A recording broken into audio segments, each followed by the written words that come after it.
Assalamualaikum warahmatullahi wabarakatuh. Selamat siang, salam satu hati. Ya, terima kasih Bapak Ibu teman-teman blogger dan media ya. Kita bisa bertemu lagi, alhamdulillah ya, di kesempatan launching motor keren ini, yaitu Honda Beat ya, kita yang terbaru. Sebelumnya perkenalkan dulu, nama saya Fauzi ya, saya di MPM sebagai instruktur teknikal ya. Jadi setiap hari saya ngantor di MPM LC Sedati. Jadi kalau kita bisa semakin akrab dan semakin kenal, monggo ya. Kami sangat senang ya bisa berkenalan dan bertemu dengan teman-teman. Baik, Bapak Ibu, Bapak-bapak ya, akan saya sampaikan berkaitan dengan teknologi apa aja yang ada di Beat kita yang terbaru ini ya. Jadi nanti tadi sudah dijelaskan oleh Pak Bondan ya, kalau seandainya ada pertanyaan ya, kita bisa berdiskusi ya. Jadi kebetulan ilmunya ini kalau kata Gus Koko ini sanatnya jelas ya. Jadi jangan khawatir ya. Jadi saya dapat info dari AHM. Jadi kalau teman-teman bertanya, saya nggak bisa jawab, saya tanya AHM ya. AHM nggak bisa jawab, nanti tanya Honda Jepang. Honda Jepang nggak bisa jawab, berarti pertanyaannya salah ya. Mungkin itu ya teman-teman ya. Oke, langsung aja. Jadi tadi udah dijelaskan sama bapak-bapaknya ya, kita telah melaunching Beat dengan 4 model ya. Jadi ada yang CBS, ada yang Beat Street ya, terus ada yang Deluxe ya, Beat Deluxe, dan ada yang Beat Deluxe Honda Smart Key ya. Jadi di Beat CBS itu ada kickstarternya ya, yang CBS ya.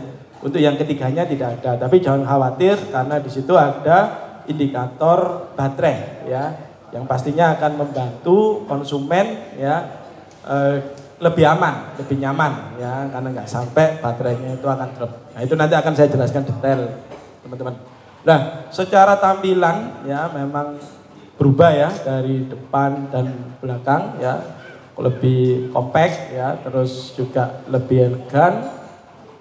Nah, fitur-fiturnya Bapak Ibu teman-teman ya. Jadi kita tambahkan baterai indikator untuk yang tipe Deluxe ya, Deluxe Smart Key, dan juga yang Street ya, yang Street seperti itu. Terus ada juga Smart Key dan alarm ya. Kalau alarm ini semua tipenya ya menggunakan alarm, kecuali yang Smart Key ya, yang Smart Key kita tidak aplikasikan alarm ya.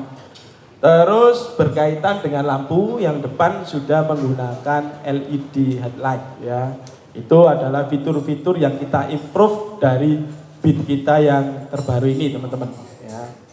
Oke, untuk yang tipe Street ya, tipe Street itu kita tambahkan baterai indikator, terus ada alarm ya, ada LED headlight, terus bannya yang depan dan yang belakang itu menggunakan 12 inci ya. Nah, itu tampilannya lebih keren ya. Untuk spesifikasinya teman-teman ya, dari engine ya, dari engine memang tidak ada perubahan ya. Namun ada info dari AHM yaitu berkaitan dengan perubahan program pada ECM-nya ya, itu ada improvisasi sehingga tarikannya, akselerasinya lebih baik ya. Kalau teman-teman lihat di sini kemarin saya dapat info, katakanlah di torsi maksimumnya ya, itu kalau sekilas dilihat loh kok dari 9,3 kok jadi 9,2 Nm gitu ya. Tapi RPM maksimumnya naik dari 5.500 RPM ke 6.000 RPM. Jadi kalau kita membaca ini ya, istilahnya itu nafasnya lebih panjang ya, nafasnya lebih panjang, sehingga itu menjawab kebutuhan ya dari konsumen kita, gitu ya, improvisasinya di situ. Oke, saya lanjutkan teman-teman. Terus berkaitan dengan engine-nya, kita masih menggunakan ESP karena ESP Enhanced Smart Power ini udah terbukti ya dari awal motor matic kita itu sangat disambut baik oleh konsumen kita ya. Bagaimana teknologi yang halus ya, revolusinya itu dilihat dari ketika mulai di start ya. Tidak ada suara sentuhan antara gigi motor starter ya dengan driven gearnya motor starter. Jadi AC gigi starter halus, lebih presisi ya. Oke. Nah, di teknologi ESP ini refresh ya, dan juga mungkin dari teman-teman blogger ya, terima kasih, mungkin bisa juga menyampaikan. Jadi di teknologi ESP itu ada segi starter ya, terus ada roller rocker arm ya. Jadi kalau dengan roller berarti gesekannya lebih kecil ya, sama seperti kalau kita dorong, katakanlah dorong papan gitu ya, nggak ada rollnya sama ada rodanya, itu kan lebih ringan yang ada rodanya. Otomatis beban mesinnya itu lebih ringan ya, itu ESP.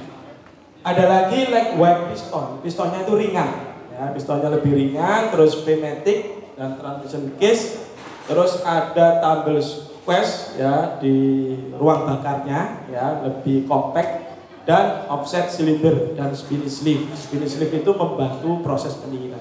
Nah, ini adalah teknologi ESP yang sudah kita aplikasikan di motor-motor Matic kita. Dan alhamdulillah ya, sampai saat ini sudah teruji ya, lebih hemat bahan bakar dan lebih powerful. Itu ya teman-teman ya. Oke, saya lanjutkan di PJM-FI-nya ya. Untuk PJM-FI-nya secara umum ya sama, cuman ada improvisasi, yaitu ada perubahan di kedipannya ya, di milnya, malfunction indikator lampnya ya.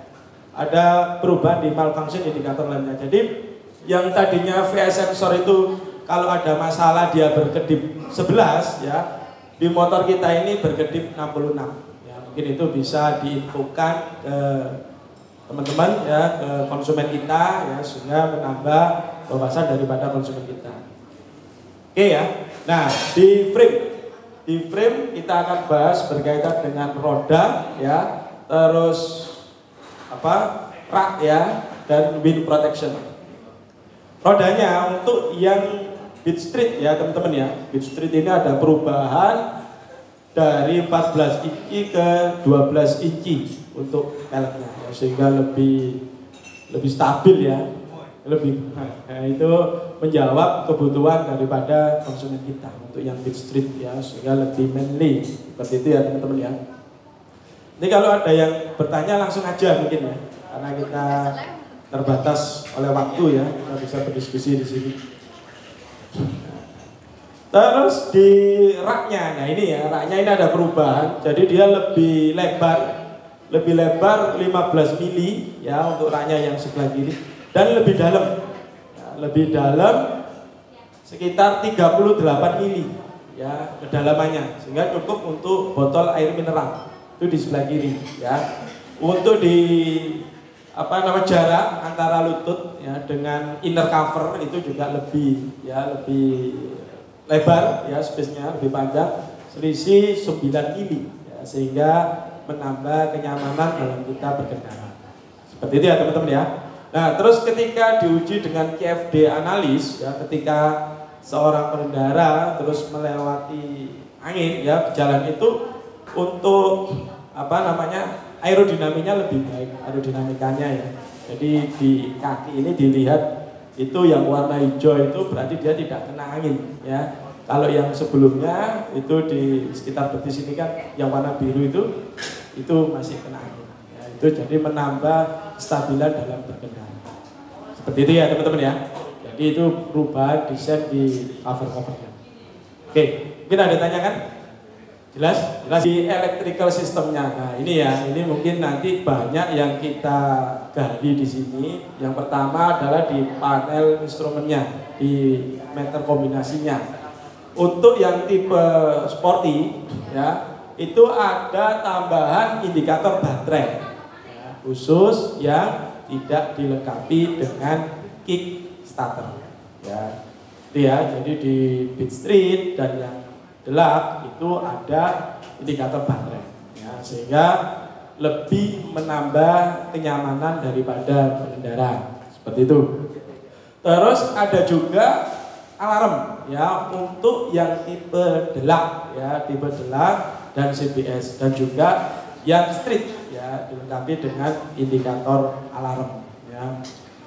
Nanti kita akan lihat bagaimana cara mengoperasikannya ya. Itu sangat mudah sekali ya. Terus ada juga smart key ya, untuk yang delak smart key ya, yang delak smart key kita aplikasikan ada smart key. Itu yang di sporty. Kalau yang di Beat Street ya, itu ada penambahan indikator baterai dan indikator alarm ya. Itu di panel teman-teman. Untuk tampilannya juga lebih fresh ya, ada berubah tampilannya daripada yang generasi kita yang sebelumnya.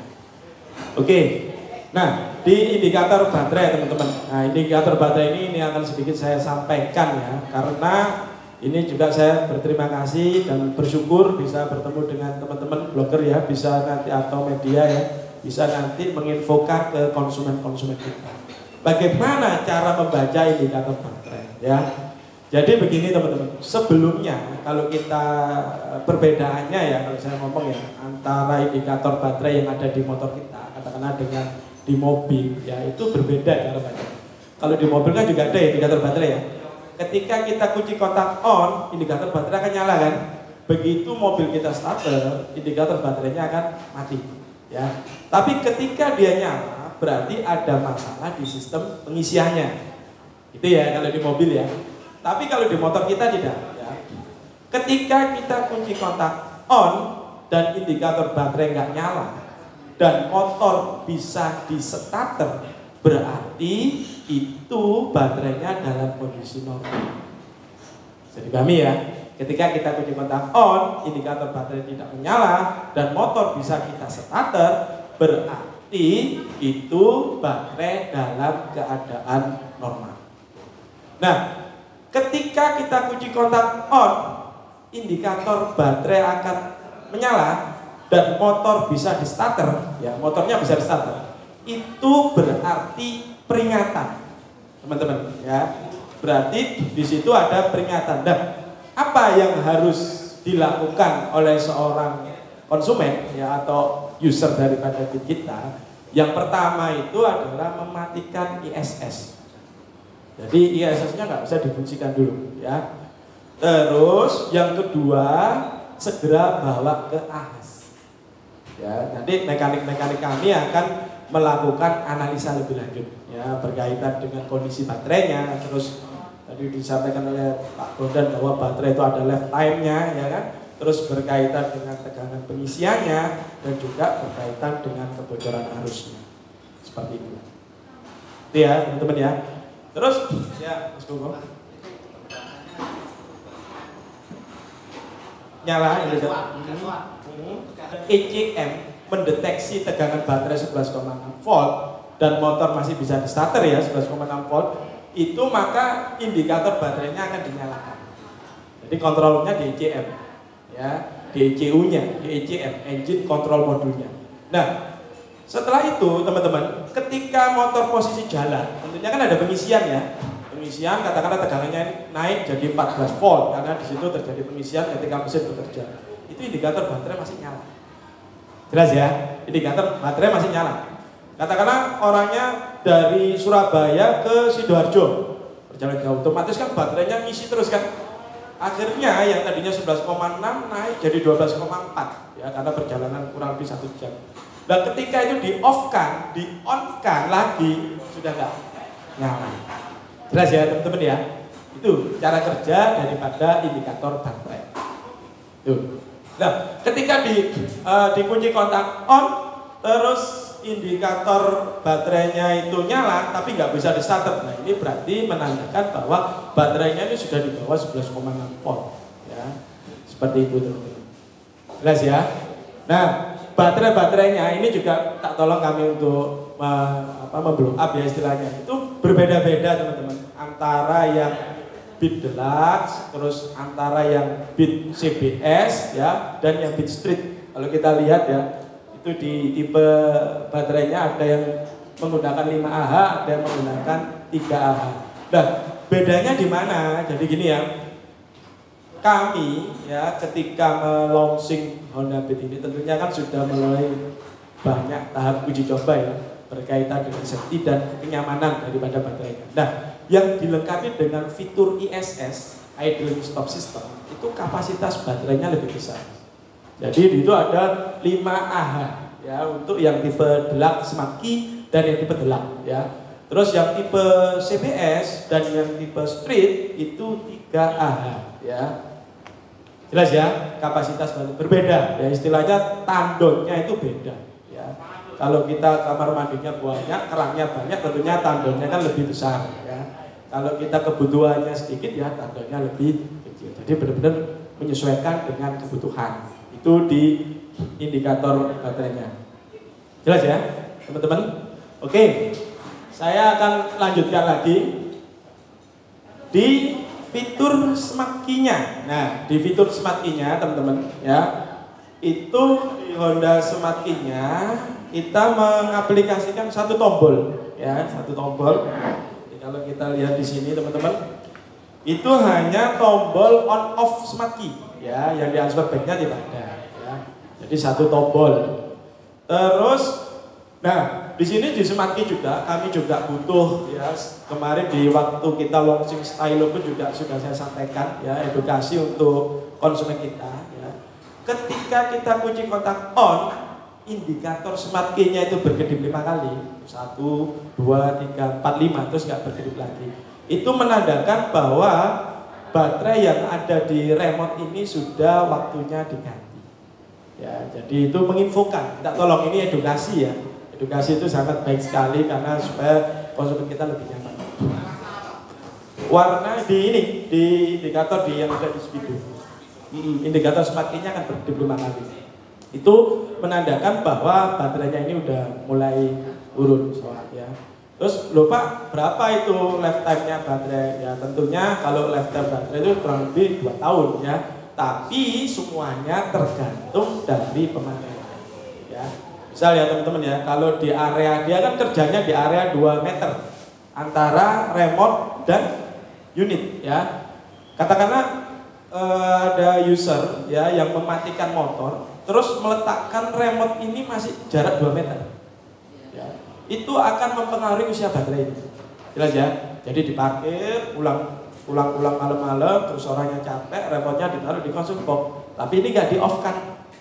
Nah itu masih komunikasi dia, maka akan mempercepat usia baterai. Itu contoh ya, contoh. Jadi semua itu tergantung dari habit atau kebiasaan ya. Karena jagongan terus, sewengi omong-omongan, nggak mau kabar aja ya kan, akhirnya otomatis lifetime-nya akan lebih turun. Seperti itu ya, contoh ya teman-teman ya. Terus, nah di sini kita kembali lagi, smart key ini juga berlaku di semua smart key kita. Ketika posisi off seperti ini, itu daerah jangkauan komunikasinya 2 meter. Ketika motor sudah di starter, ya motor dikunci kontak on dan di starter, maka area komunikasinya jadi seperti ini teman-teman, mengecil, ya area komunikasinya jadi mengecil, ya. Terus arahnya juga seperti ini, ya. Kalau lebarnya, yang tadinya 2 meter jadi mengecil. Nah itu juga berlaku di smart key kita yang lainnya ya. Jadi misal teman-teman remote-nya ditaruh di tas ya, taruh di tas ransel tapi di posisi yang dibonceng ya, posisi yang dibonceng tentunya itu akan di luar jangkauan. Nah terus kalau di luar jangkauan safety-nya di mana kan gitu ya. Enggak terus ini misal nggak ada komunikasi terus tiba-tiba motornya pokok, enggak, aman ya. Bagaimana si smart key ini menginfokan ke usernya? Jadi ketika tidak ada komunikasi selama 60 detik ya, di buzzer itu akan di indikator smart key dia akan berkedip. Jadi misal ini nggak ada komunikasi ya, nggak ada komunikasi itu macam-macam. Bisa ketika naik motor, remote-nya terjatuh ya, atau baterainya ini sudah habis ya, atau terkena gelombang radio tinggi. Misal di yang frekuensi tinggi radar atau bandara atau apa gitu ya, itu akan mempengaruhi atau bersebelahan dengan gadget remote ini ya. Nah itu selama 60 detik lebih kalau nggak ada komunikasi, di indikator smart key-nya ini akan berkedip itu ya teman-teman ya. Nah ketika di off kan, indikator smart-nya akan berkedip terus selama 20 detik, menginfokan ke pengendaranya, wih remote loh nang di maka si pengendara harus segera meng-on-kan. Ya, meng-on-kan lagi, akhirnya nyari repot. Jadi pahami ya teman-teman ya. Nah itu kecanggihan daripada smart key kami ya. Seperti itu. Mungkin ada tanyakan di fitur ini? Kalau nggak ada akan saya lanjutkan ya. Nah berkaitan dengan alarm. Ya, terima kasih tadi ya.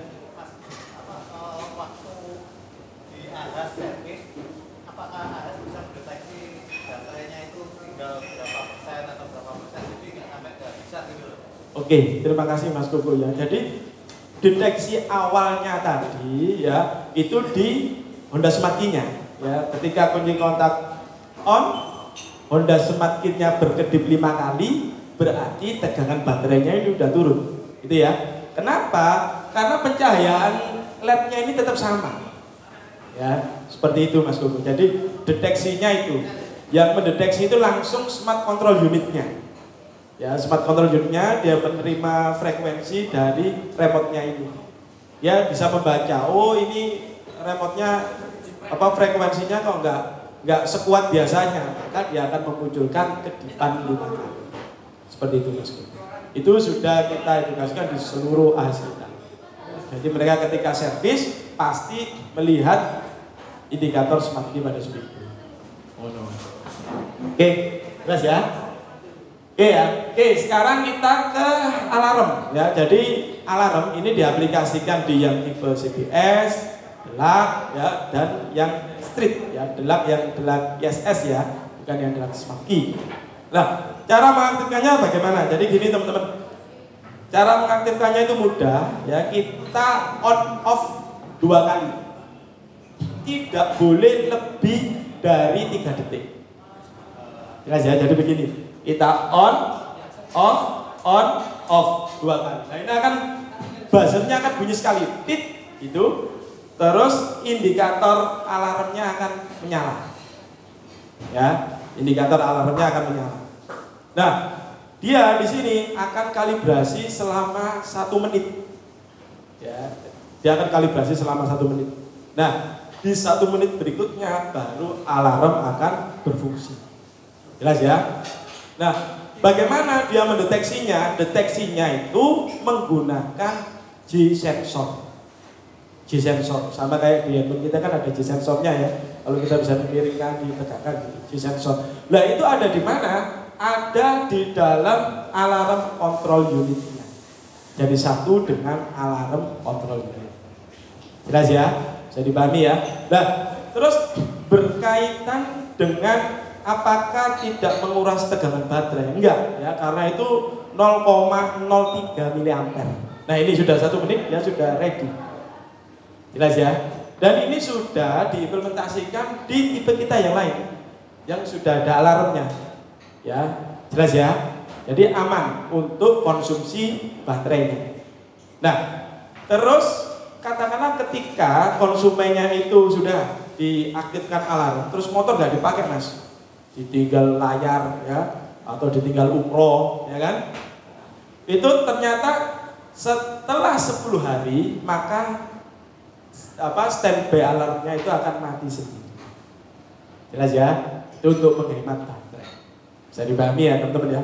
Nah, terus ketika motor itu dihidupkan ya, ketika motor dihidupkan jangan khawatir ya, karena di pengisiannya kan di motor itu ada sistem pengisian ya, untuk nyuplai baterai itu menggunakan 3 pas ya, jadi itu sudah diaplikasikan di motor-motor kita yang sudah ASIC starter itu 3 pas.